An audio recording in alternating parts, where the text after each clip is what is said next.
The Nordmaling vs Hörnefors AAR.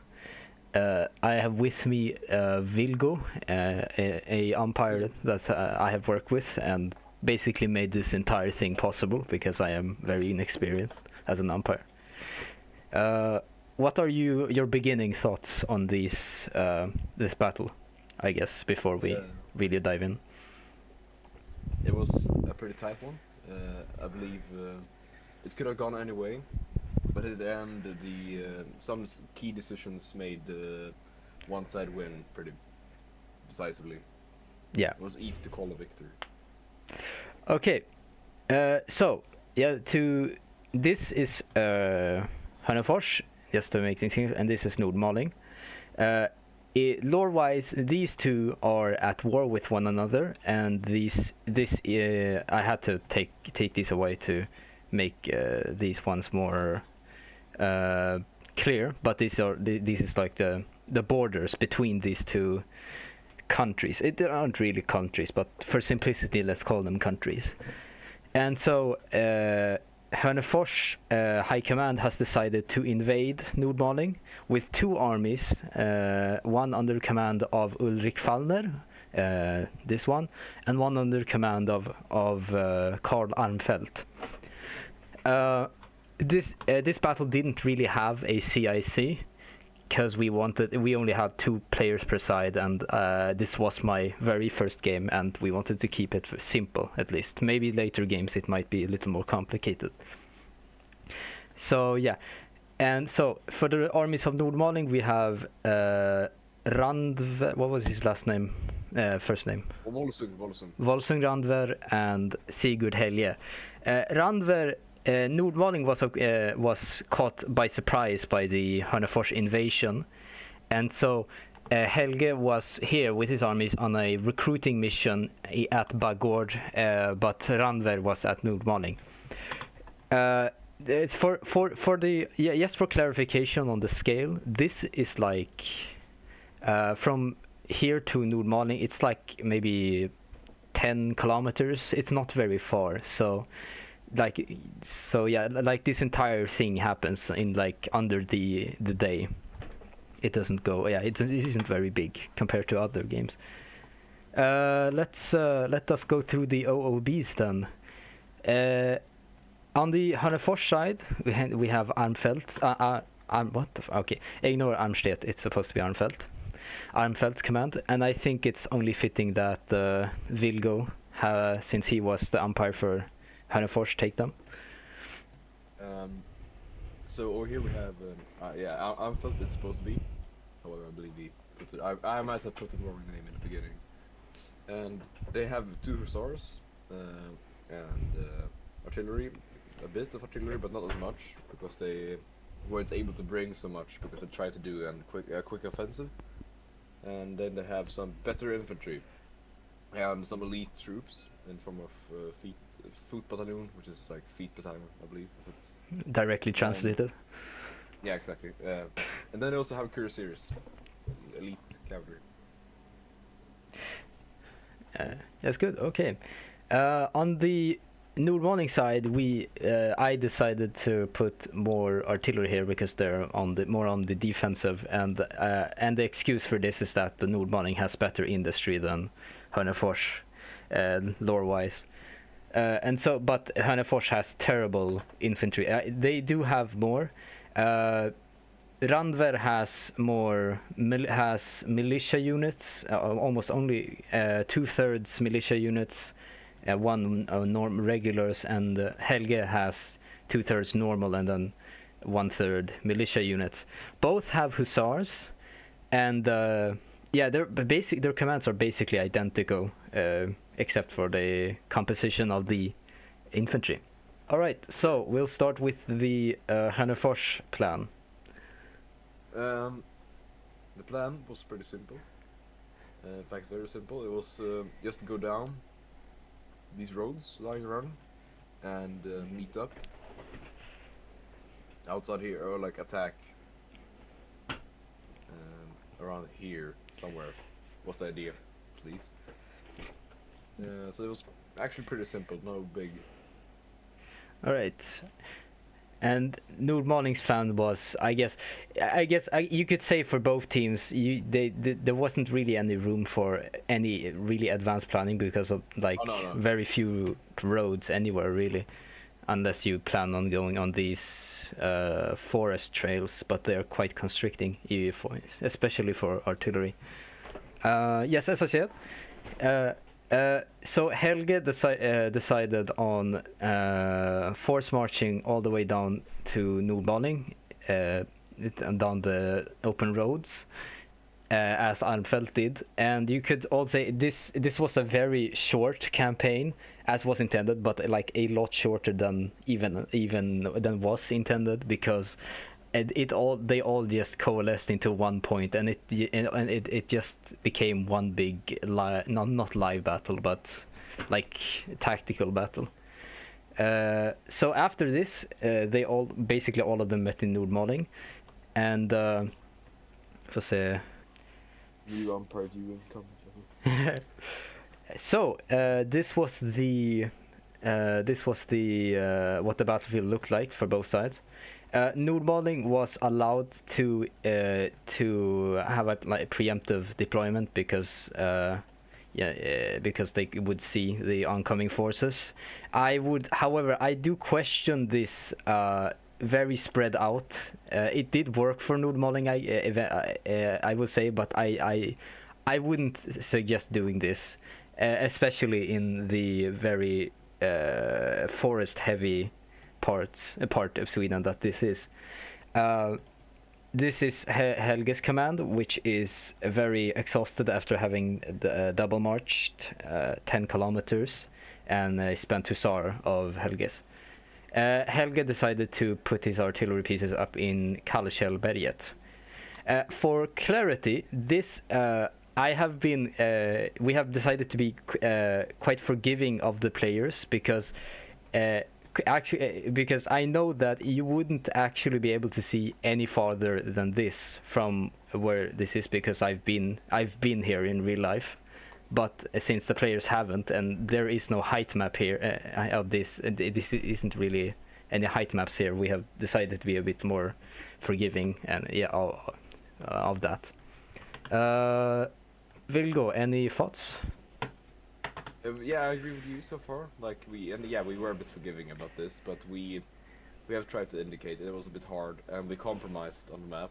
So I made it so that, because there was no real good maps from this correct time period. However, I have looked on those that exist, and nothing has really changed. So I found the use of like a more modern map. Okay.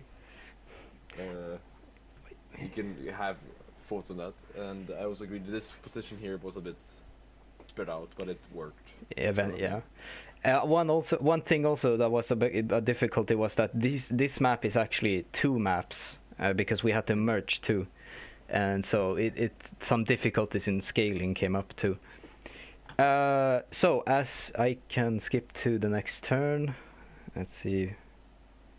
And not much happened until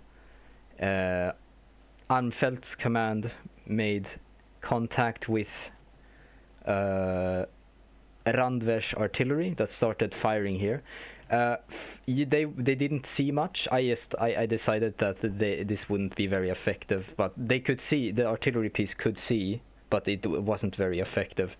So this didn't really do much, but the Armfeldt knew that Nordmaling was pretty close to his position now. And Ulrich Fallner was still far away. Fallner was over here. He started all the way over here, so he wouldn't be seeing much action throughout the entire battle. He would just mostly be marching until he decided to do a catastrophic charge. But I won't foreshadow until you get to see it. Yeah. No spoiling. Clip. See, 10:30. Here we begin seeing some action when when Armfeldt begins to engage the lines and Nordmaling lines. He decides to do a I guess, form up around. I need to actually do this on bread because it's Hörnefors. So he kind of forms up a line like this and decides to advance forward. This doesn't work very well for him because they have a 12-pounder artillery piece here. However, he does have deploy his 6-pound artillery piece here, and begins firing at the infantry here, but it isn't very effective since they're kind of hiding behind this building here, the mairie. One thing that's kind of funny here is that I think it was Randvers Hussar unit here that was in the reconnaissance here was right next to the artillery piece. And we were kind of having a discussion like how should we handle this, and you can see in the next turn. Any thoughts on this turn, Vilgo? No, I'll say receive. Yeah.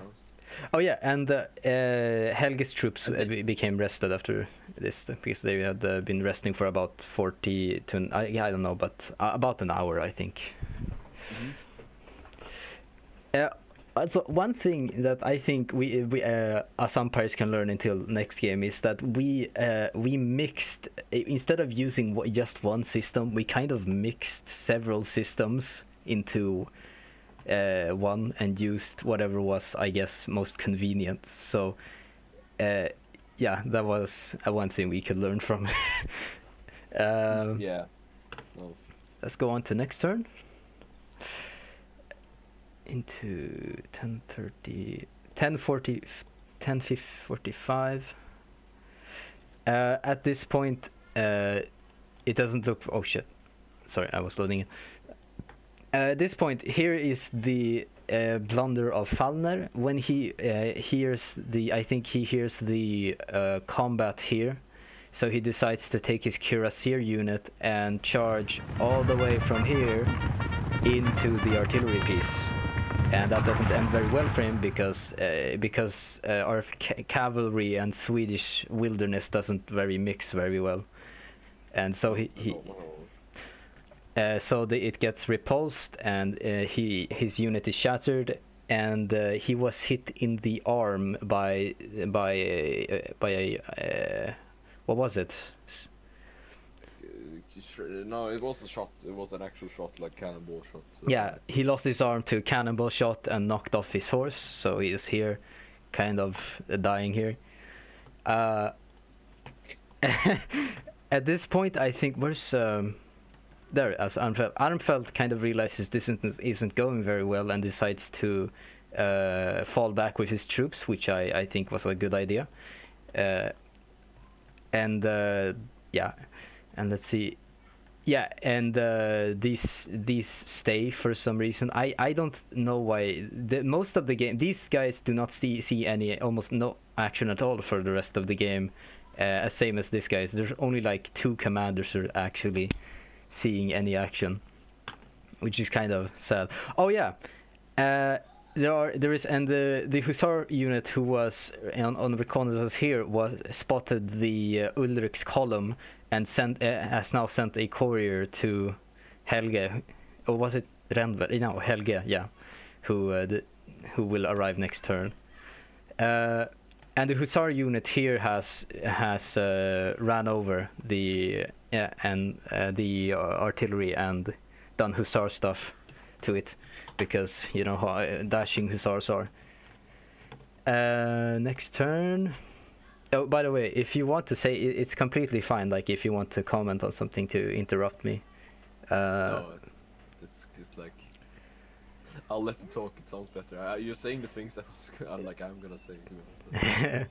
This was I think the last turn we took before we decided to call the game. Let's see, what was his name again? Where is he even? Oh yeah, Helge's troops is finally actually moving up his command up here and forming up essentially like this. These are the shattered units of the assault running away and the cuirassiers. I think these are the cuirassiers that are running away. Armfelt is consolidating his command and is probably at this point where he's wondering where the hell his artillery pieces are. The hussar has escaped and is spent now. The artillery piece is still firing, although it's very ineffective because I mean it shouldn't really be ineffective, but there's a bunch of woods and buildings in the way. And Fallner is Armfelt sends men to drag Fallner that is almost half dead now because he has not only has lost an arm, but is a bunch of shrapnel in his back. So they drag the half dead thing that is Fallner out of the forest, and at this point I think we called the game. Is that, let's see, did we? Yeah. Yeah, Really we called the game, and so we decided to. I think I have the last one here. I mean, technically, yeah, exactly. Yeah, this is the. And this is state. So this is the last turn, and we decided these men here, they ran past where they actually were supposed to go. They smelled blood in the water, and decided to close up on the men here. Armfelt and the half-living Fallner escaped with a bodyguard back to Hörnefors, and these guys capitulated. Ulrich's, the only thing that really came out without dying was Ulrich's column, which which after seeing the carnage from here just decided to noped out and went back to Hörnefors. Seeing the generals flee. Yeah. And we'd also like to. This is an honorary credit for the stacks of dice, which we spent way too much time on instead of actually resolving the turns. These were instrumental to the battle effort of both sides, I think. This is the resolving system. Like, many people here have wondered how we do this. And essentially, what you do is me and you, we take turns like creating a. Okay, yeah, but this is essentially the end. The end. What was?